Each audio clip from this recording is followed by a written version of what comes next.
I never thought I'd find myself in this position, writing about the downfall of my marriage as if it were a cautionary tale. My name is Mark, and I've been married to Lisa for almost 7 years. Life was good, or so I thought. We had our ups and downs like any couple, but lately, things took a turn for the worse. I started noticing little signs that something wasn't quite right. At first, it was subtle. She seemed more distracted than usual. Lisa always had a vibrant personality, but over the last few months she had grown distant. When I tried to engage her in conversation, she'd often give half-hearted responses, her mind seemingly miles away. I brushed it off as stress from work. She had been going through a busy period in her marketing job. But deep down, a nagging feeling began to take root. Things escalated when I noticed her phone habits changing. When Lisa used to leave her phone unattended, I could casually glance at it, and she wouldn't bat an eye. Suddenly, she started locking her phone with a passcode, which wasn't like her at all. I tried to brush it off as a privacy thing, but it started to feel suspicious. Then one day, I overheard her speaking in hushed tones during a call, something she never did before. It was just a gut instinct, but I felt like something was off. The turning point came when I was helping her with her work email one evening. She had left her phone on the table, and I casually glanced at it while waiting for her to finish up. I noticed her new passwords were all numbers, and a couple of them matched a phone number I didn't recognize. It wasn't mine, it wasn't hers. I felt my stomach drop. My gut was screaming at me she was hiding something. I couldn't shake that feeling. I spent the next few days trying to find reasons to justify all the changes. Maybe it was a colleague she was working closely with, or a sudden need for privacy. But the more I thought about it, the more I felt like a fool. I decided to dig a little deeper. I started looking through things, her social media accounts, her texts, anything I could get my hands on. I felt like a detective in a crime novel, slowly uncovering pieces of a puzzle I didn't want to solve. It was on a Sunday that I finally found the evidence. Her phone was lying right there on the kitchen counter while she was showering. I seized the opportunity and opened her messages. My heart raced as I scrolled through an exchange with someone named Jake. The flirty messages were unmistakable. She was talking about meeting up, sharing intimate details about her day, and even a cryptic message that read, "Can't wait to see you tonight." I felt a mix of rage and betrayal wash over me. My world tilted on its axis. At that moment, I knew I couldn't let this slide. I had to confront her. I waited for her to finish her shower, my mind racing with a cacophony of thoughts. What would I say? How would she react? Would she confess or lie? When she stepped out, wrapped in a towel, her demeanor was casual, as though nothing was wrong. But I could feel the tension in the air, thick enough to cut with a knife. I took a deep breath, steeling myself for what was about to unfold. "Lisa, we need to talk," I said, my voice steady but laced with underlying fury. Her smile faded as she looked at me, confusion flickering on her face. "What's wrong?" she asked, but I could see her nerves creeping in. I laid the phone on the table and pushed it toward her. "Who is Jake?" Her reaction was immediate. The color drained from her face and her eyes widened in shock. "Mark, it's not what you think," she exclaimed, backing away instinctively. But her flustered tone told me everything. I was ready for the denial, ready for the excuses. "Then what is it? Because it looks pretty damn clear to me." Her lips twisted, and in that moment I saw the real Lisa, the one who had been lying to me for who knows how long. That confrontation was just the beginning, an explosive start to the unraveling of our marriage. The lies flowed like a river, each one more unbelievable than the last. "He's just a friend, Mark," she cried, desperation dripping from her words, but I knew better. As Lisa continued to plead her innocence, I felt an overwhelming mixture of anger and sadness battling within me. Her claims that Jake was just a friend fell flat, especially after I had read message after message that spilled out private jokes and intimate plans. It was the betrayal that cut the deepest. Someone who had promised to love and cherish me was now spinning a web of lies to cover her tracks. "Just a friend," I echoed, my voice trembling with disbelief. "You don't talk to friends like that. You don't make plans to see friends tonight. This isn't just friendship, Lisa. This is cheating." I couldn't keep the hurt from my voice, and I could see the wheels turning in her head as she scrambled to come up with a defense. She started to stammer. I swear we were just talking about work. It's nothing like that. But I wasn't buying it. The flirty undertones of the messages were unmistakable. The fear in her eyes began to fade, replaced by a flicker of defiance. I could sense that she was shifting from desperation to anger, and I braced myself for what was coming next. "You've got it all wrong, Mark. I can't believe you'd go through my phone like this. You're the one who has trust issues." She shot back, her tone rising. It was as if she was trying to flip the narrative, making me the villain in this story instead of owning up to her mistakes. Trust issues. I felt my voice rise, matching her intensity. "You've shattered my trust, Lisa. You've crossed a line I didn't think was possible in our marriage." The realization hit me hard. The woman I had loved, built a life with, was now standing before me, denying the undeniable. She shifted tactics, trying to soften her tone, attempting emotional manipulation. "You're overreacting. Can't we just talk about this rationally?" But how could I talk rationally when my heart felt like it was in freefall? I took a moment to collect myself as I paced the kitchen, trying to calm my boiling blood. I had always prided myself on being logical, but the stakes felt too high. "What do you want from me, Lisa? Do you want me to forgive you? Pretend this is all okay? Because it's not." Lisa crossed her arms defensively, her eyes flickering with irritation. "I can't believe you're making such a big deal out of nothing. You're ruining our marriage." Over a few texts. It felt surreal that she could minimize the gravity of her actions so easily. "This isn't a mistake, Lisa. This is betrayal, and you can't just sweep it under the rug." At that moment, I felt a wave of clarity wash over me.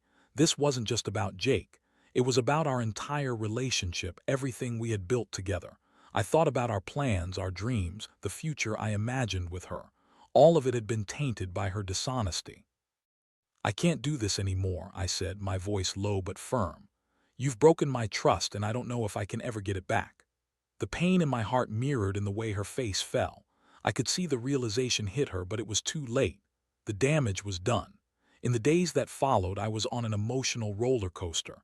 I felt anger, sadness, confusion, and betrayal swirling around me like a tempest. I had thought I knew Lisa, but now I was questioning everything. How long had this been happening?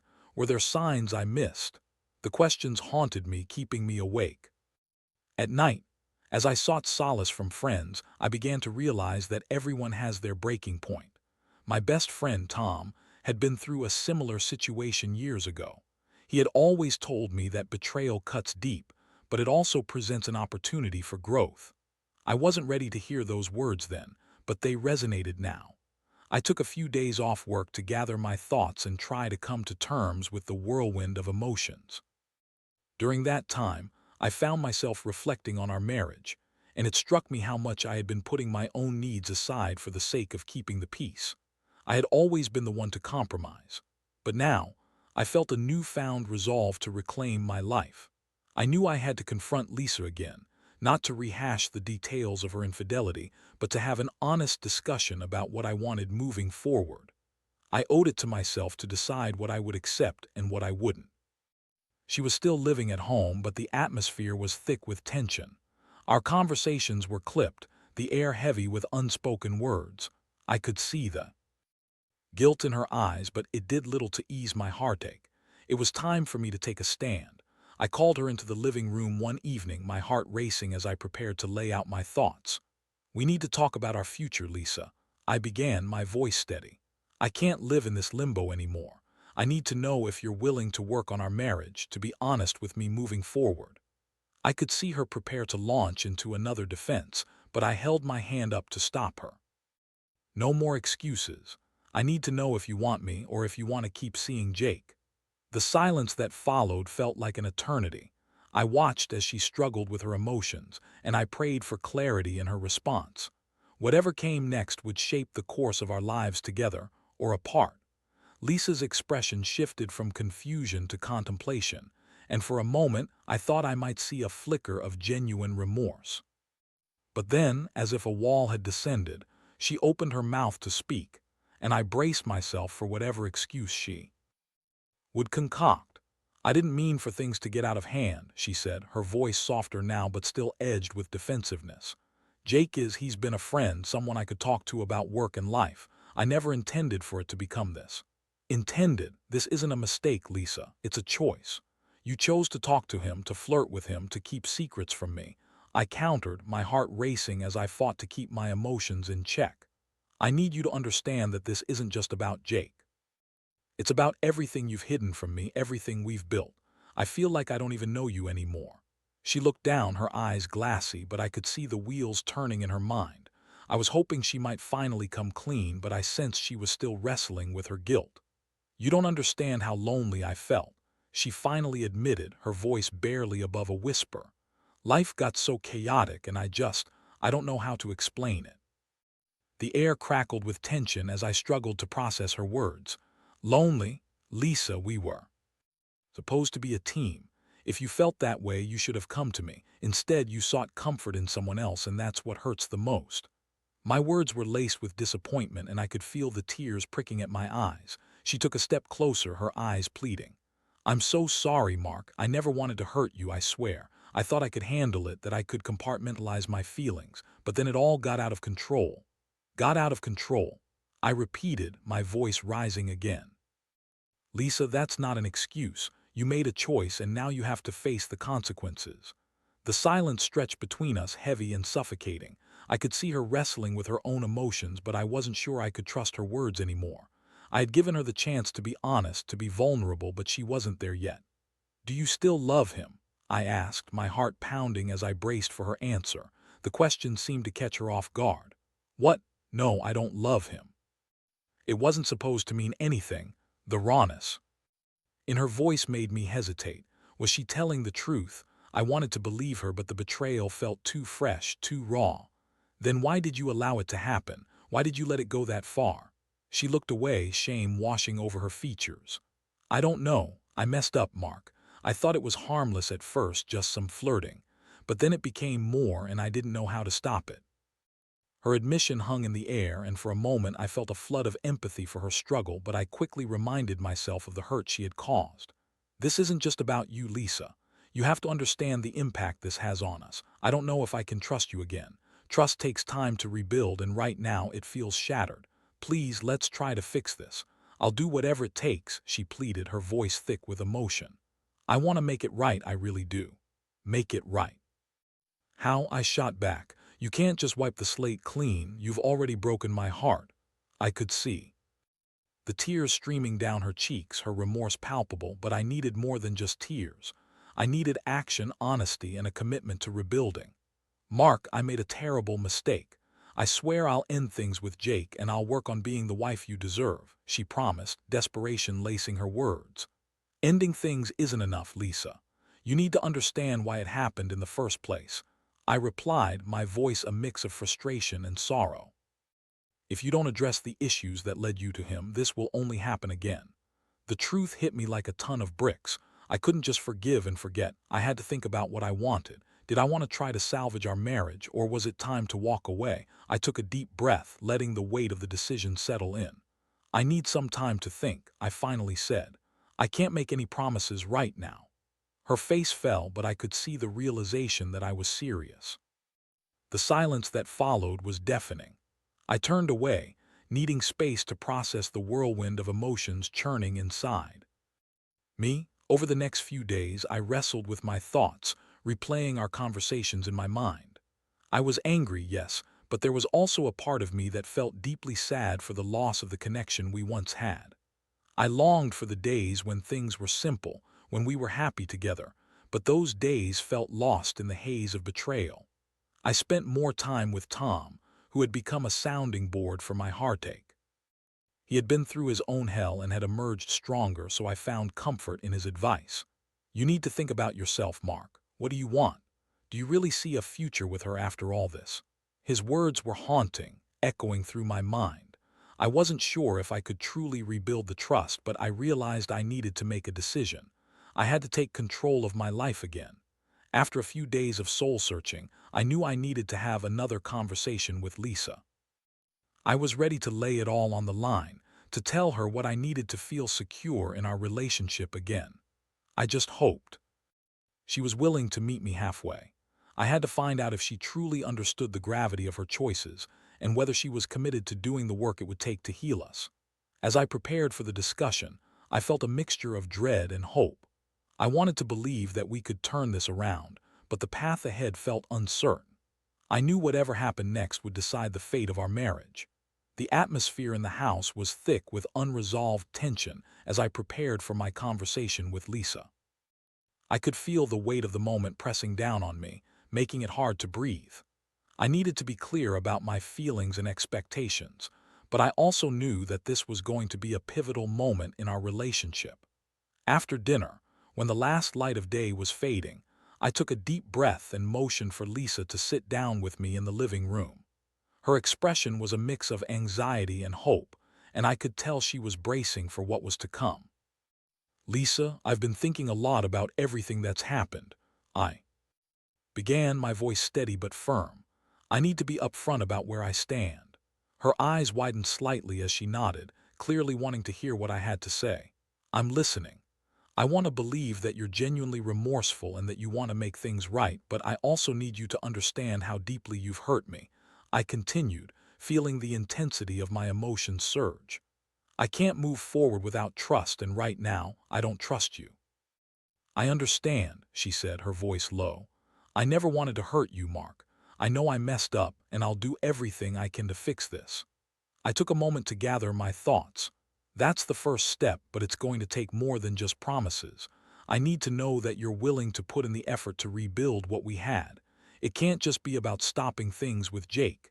You need to figure out why you sought comfort outside our marriage. We can't just treat the symptoms.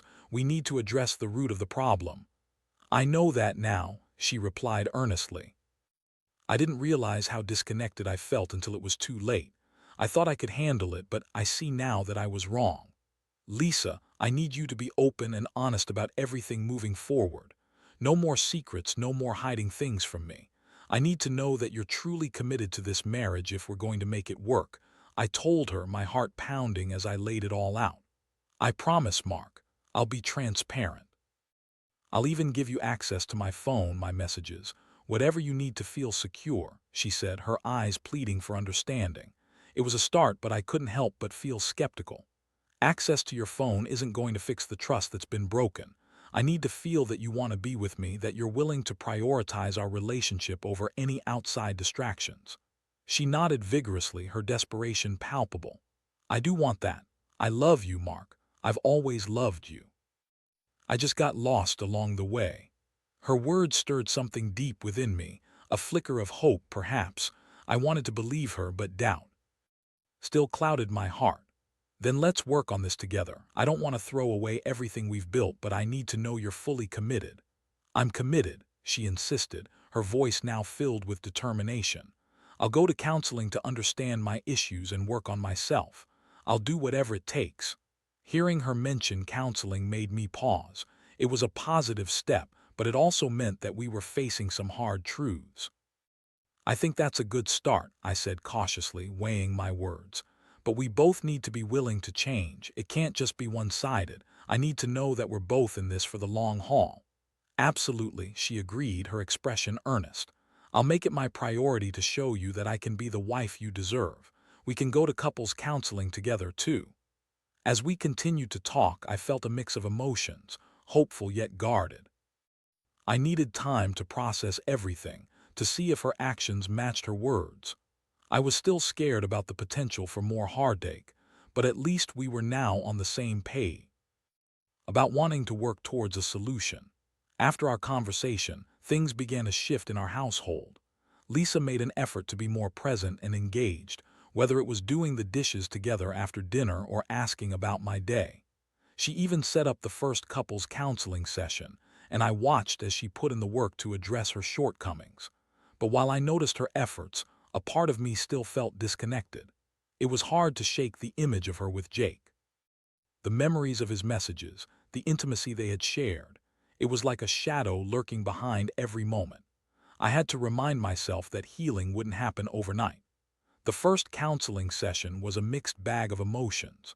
As we sat across from the therapist, I felt vulnerable opening up about the betrayal in front of a stranger. But it also gave me a sense of relief to finally voice my feelings in a safe space. Lisa shared her side as well, emphasizing her loneliness and how she had allowed her insecurities to guide her actions. The therapist helped us navigate our feelings and facilitated discussions about communication, a crucial factor that had been neglected in our relationship. It was refreshing to have someone guide us in a productive way, but I also felt a wave of sadness wash over me as we navigated the painful truths of our marriage. Weeks turned into months, each session revealing more about our individual struggles. While Lisa was committed to her journey of self-improvement, I was still wrestling with my own feelings of inadequacy. I felt betrayed, and it was difficult to reconcile the love I still had for her with the hurt she had caused. It was during one of our sessions that I finally vocalized the fear that had been gnawing at me. What if this happens again? What if I can't trust you like I used to? Lisa reached for my hand, her eyes filled with tears. I get it, Mark. I can't change the past, but I can promise you that I'm working on myself and on us. It's not an easy path, but I'm committed to proving to you that I can be the partner you need. I wanted to believe her, and as we continued to work through our issues, I felt a glimmer of hope that perhaps we could rebuild what we had lost. But the road ahead was long, and I knew we both needed to keep pushing ourselves to learn and grow. In the months that followed, I learned to navigate the complexities of forgiveness, how it was less about forgetting and more about accepting what had happened. It was a slow process, and some days were harder than others. There were moments when the memories of her betrayal would claw their way back into my mind, and I would find myself feeling angry or sad all over again. Yet through it all, I realized that vulnerability was not a weakness. It was a strength that could lead to deeper connections. I started to open up more, allowing Lisa to see my pain and fears, and in turn, she became more receptive to my needs. As the days turned into months, I found myself reflecting more on the kind of relationship I wanted moving forward. I had learned that love is not just a feeling. It's an active choice that requires effort from both partners.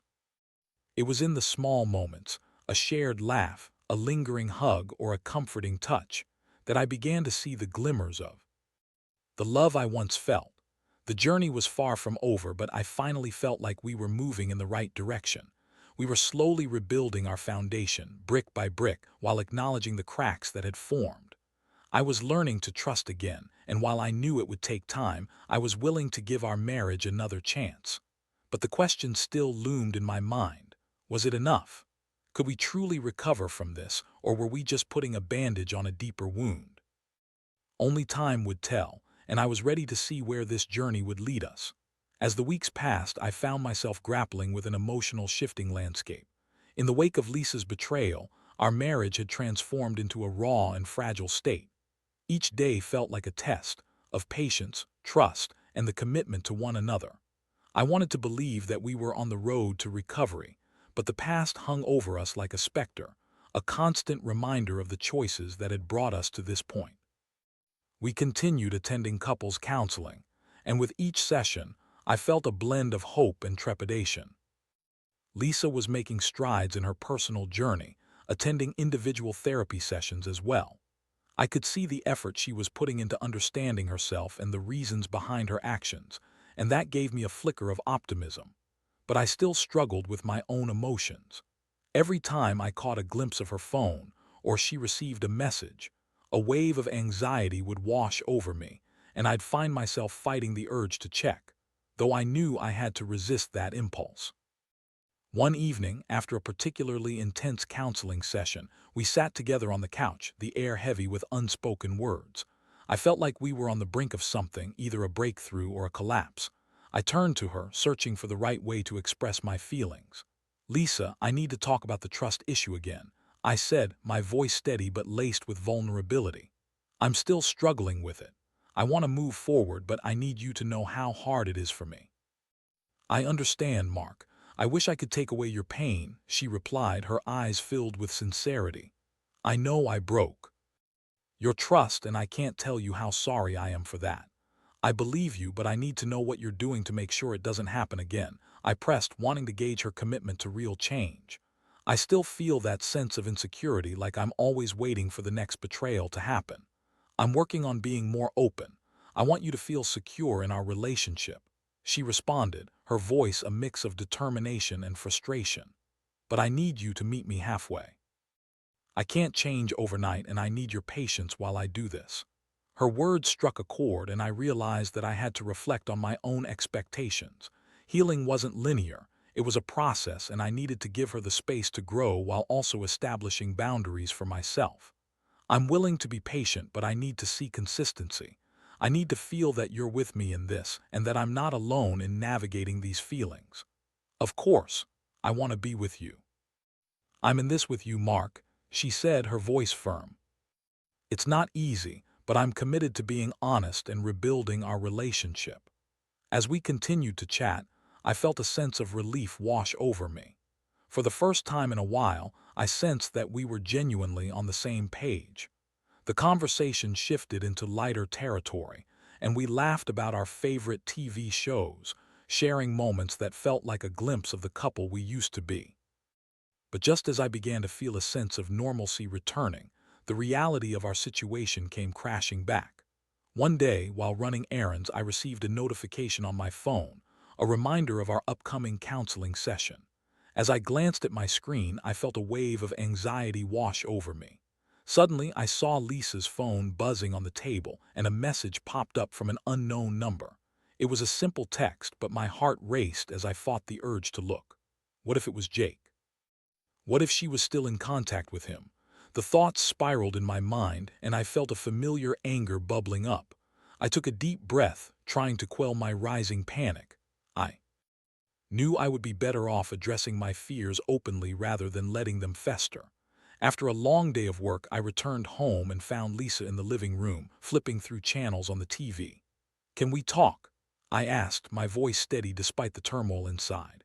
"Sure, what's on your mind?" she replied, looking up with a hint of concern in her eyes. "I saw a message pop up on your phone today, and I'm feeling uneasy about it," I admitted, willing myself to stay calm. "I just need to know, are you still in contact with Jake?" Her expression shifted, and I could see the tension in her body as she shook her head. "No, I'm not. I haven't spoken to him since we started counseling. I promised you that, and I meant it." "Then why did a message come through from an unknown number?" I pressed, feeling my heart race again. I don't want to jump to conclusions, but my instincts are screaming at me. "I swear, I'm not lying to you. It could be a spam message or something," she insisted, her voice rising defensively. "You have. Trust me, Mark. I know I've given you reasons not to, but I wouldn't mess this up again." As I watched her react, I felt a mix of emotions, anger, fear, and frustration. "You have to understand where I'm coming from, Lisa. I'm trying to trust you, but every little thing feels like a trigger for me." "I get it, I really do," she replied softly, her voice trembling slightly. "But if you keep doubting me like this, it's going to drive a wedge between us again. I'm trying to move forward. I'm doing everything I can to show you I'm serious about making this work." Her words resonated, and I knew she was right. I didn't want to fall into the cycle of suspicion and doubt again. I wanted to build a future, but I also couldn't ignore my feelings. "I need to find a way to let go of this anxiety," I admitted almost reluctantly. "Can we talk to the therapist about it in our next session?" "Absolutely," she said, relief washing over her features. "Let's tackle this together. I want to work through this with you." In that moment, I felt a flicker of hope. Yes, we were facing challenges, but we were committed to confronting them as a team. The journey to healing wasn't easy, but I began to realize that it was possible if we both worked for it. As the days turned into weeks, our counseling sessions focused heavily on communication and trust building.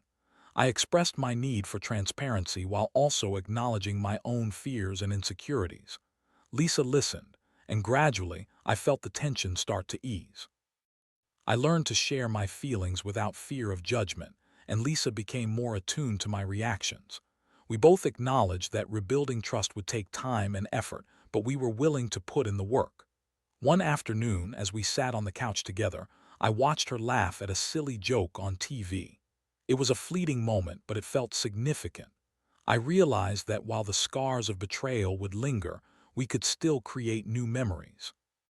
As I held her hand, I felt a renewed sense of determination. We were choosing to rewrite our story, one day at a time. The road to healing was still ahead, but I was learning to embrace the uncertainty, knowing that we were equipped to face whatever came our way together. Yet deep down, I knew that this journey was ongoing. The question of whether our relationship could survive the weight of betrayal lingered in my mind. But for the first time in a long time, I felt a sense of hope. I was willing to believe in the possibility of a brighter future, one where we could truly rebuild our love, brick by brick. But it was time to confront the final piece of this journey, the decision of whether to fully commit to our marriage again or to walk away.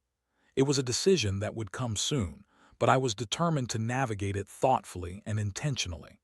I had learned that love is a choice, and I was ready to choose wisely. The days turned into weeks, and I could feel the slow, painstaking process of healing taking shape. It was in the small moments of vulnerability, the open conversations, and the shared laughter that I began to see glimpses of the love we once had. Lisa and I were working hard to rebuild our connection, but I couldn't shake the question that loomed larger. With each passing day, could I truly forgive her and fully commit to our marriage again? During our counseling sessions, we focused on rebuilding trust through honesty and open communication. We shared our fears and insecurities, and I began to recognize my own patterns of doubt. Lisa was making a concerted effort to show me that she was committed to our marriage, and for the first time, I felt the weight of her sincerity. I saw her commitment not just in her words, but in her actions.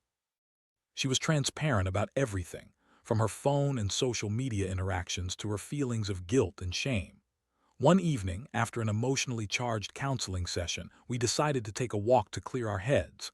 The air was crisp, and the sun was setting, casting a warm glow over the neighborhood. As we strolled side by side, I felt a sense of calm wash over me. The tension that had once defined our relationship had started to dissolve, replaced by a tentative hope.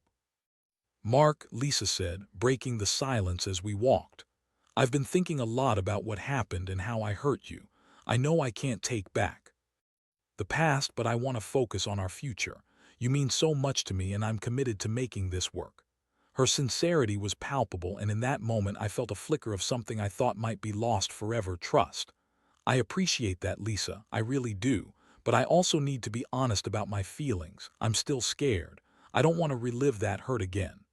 "I understand," she replied, her voice softening.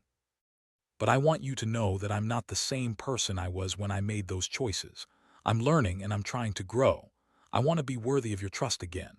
Her vulnerability struck a chord within me. I realized that this journey was about more than just her redemption. It was about our shared growth as partners. As we continued to walk, I began to visualize the future I wanted. Not just a relationship built on forgiveness, but one where we could thrive together, stronger than before. "Have you thought about what our next steps should be?" I asked, feeling more open than I had in weeks. "I think we should continue with counseling and keep communicating openly," she suggested. "But I also think we should consider taking a weekend away together, just the two of us, a chance to reconnect without the weight of everything else." The idea intrigued me. A getaway could provide the space we needed to rediscover each other without the burdens of daily life. "I like that idea," I admitted. "We could go somewhere quiet, just to breathe and focus on us." "I want to make new memories with you, Mark," she said, her eyes shining with determination. "I want to show you that we can create a beautiful future together." As we made our way home, I felt a warmth spreading in my chest. Perhaps this was the turning point I had been waiting for, a chance to step out of the shadows of betrayal and into a new chapter of our lives. The weekend getaway came together quickly, and soon we found ourselves in a cozy cabin nestled in the woods. The air was crisp, filled with the scents of pine and earth. As we settled in, I felt a mix of excitement and apprehension. This was a chance for us to reconnect, but it also meant facing the realities of our past together. That first evening, we sat outside on the porch, wrapped in blankets as the stars twinkled overhead.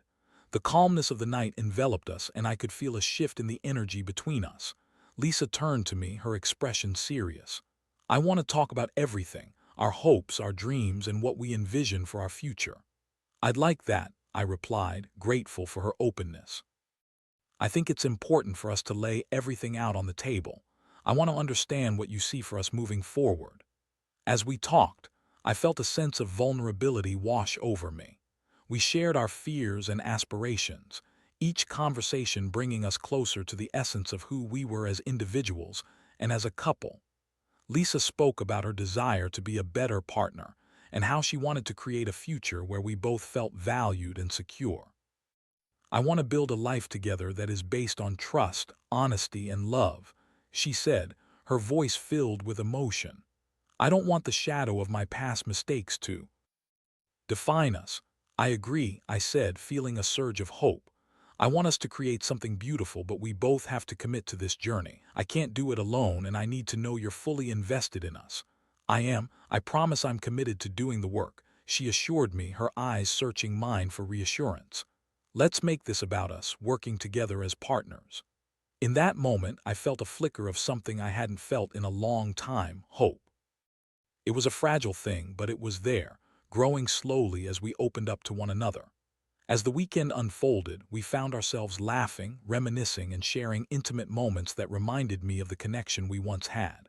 We hiked through the woods, explored local shops, and cooked dinner together, each activity bringing us closer.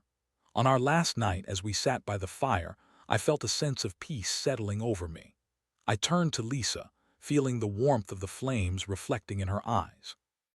"I think we're on the right path," I said, my voice steady. "I can see us moving forward if we continue to work together." Her smile was radiant as she reached for my hand. "I believe in us, Mark. I really do. Let's keep building on this foundation and create a love that we can both be proud of." In that moment, I realized that while the past would always be a part of our story, it didn't have to define our future. We had faced the darkest moments together, and now we were choosing to step into the light.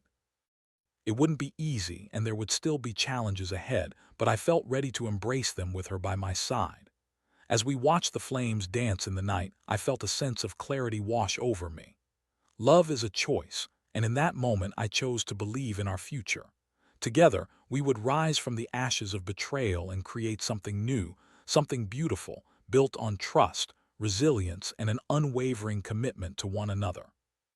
This wasn't just the end of a chapter. It was the beginning of a new journey, and I was determined to walk it with Lisa, hand in hand.